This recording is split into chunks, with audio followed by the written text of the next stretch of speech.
السلام علیکم ورحمۃ اللہ وبرکاتہ۔ امید کہ آپ حضرات خیریت سے ہوں گے۔ اللہ تعالیٰ نے کتنی ساری مخلوقات بنائی ہیں، اور ان مخلوقات میں انسان کو اشرف بنایا۔ کس لیے بنایا؟ کہ انسان اشرف ہے، اچھائی کی طرف بلاتا ہے، برائیوں سے روکتا ہے۔ تو بھائیوں، ہم سب اچھائی کا حکم کرتے ہیں اور برائیوں سے روکتے ہیں، اس لیے ہم سب کو اشرف بنایا ہے۔ ہم سب اسی اشرف المخلوقات کہلاتے ہیں۔ مزید ہمارے اوپر کرم یہ ہوا کہ نبی صلی اللہ علیہ وسلم کی امت میں ہم لوگ پیدا ہوئے۔ نبی صلی اللہ علیہ وسلم کی امت میں پیدا ہونے کے بعد جو کام نبی صلی اللہ علیہ وسلم کا تھا وہ کام ہمارا ہو گیا۔ اب وہ کام ہمارا ہو گیا تو اس کام کو کس طرح کیا جائے؟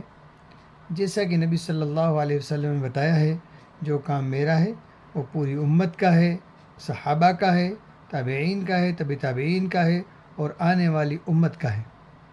اب ہمیں اچھائی کی طرف لوگوں کو بلانا ہے، برائیوں سے روکنا ہے۔ کوئی بھی ہو، بلا تفریق مذہب و ملت، ہمیں اچھائی کی طرف بلانا ہے۔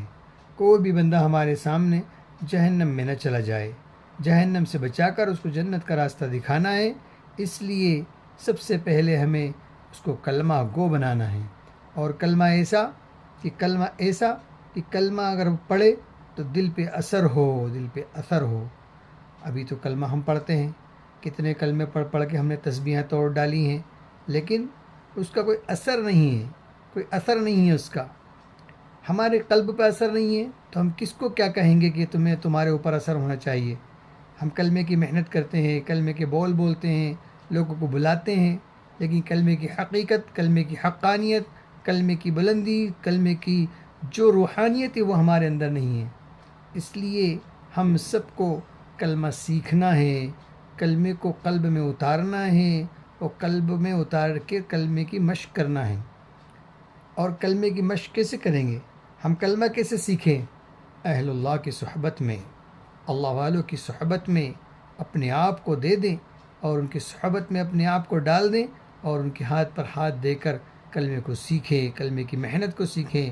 قلب کے اوپر ایسی کشش آنا چاہیے کہ ہم کلمہ پڑھیں، لا الہ الا اللہ، لا الہ الا اللہ، تو اس کی حلاوت ہمیں محسوس ہو۔ اس لیے ہم سب کو چاہیے کہ ہم کلمہ پڑھیں اور کلمے کی دعوت دیں، کلمے کے بول کو بولیں، اور کلمے کو خوب تنہائی میں الا اللہ الا اللہ، لا الہ الا اللہ، لا الہ، لیکن یہ بغیر کسی اہل اللہ کی صحبت میں جائے بغیر نہیں ہوگا، کسی کے ہاتھ پر ہاتھ دیے بغیر نہیں ہوگا۔ ہم کتنے کلمے پڑھ ڈالیں، اللہ کی مدد ہمارے ساتھ شامل حال نہیں ہوگی۔ کسی اللہ والے کے ہاتھ پر ہاتھ دیں گے تو انشاءاللہ چند دنوں میں وہ روحانیت آ جائے گی، کلمہ ہمارے دل کو باغ کر دے گا۔ پھر ہم درود شریف پڑھیں گے، درود شریف سے ہمارا دل مزین ہوگا، ہمارا دماغ تر و تازہ ہوگا، اور ہم پھر سجدے کریں گے، سجدوں میں جان آئے گی، رکوع کریں گے، رکوع میں مزہ آئے گا، تلاوت کریں گے، تلاوت میں حلاوت آئے گی، قرآن اٹھانے کا دل نہیں چاہتا، سجدہ کرنے کا دل نہیں چاہتا ہے۔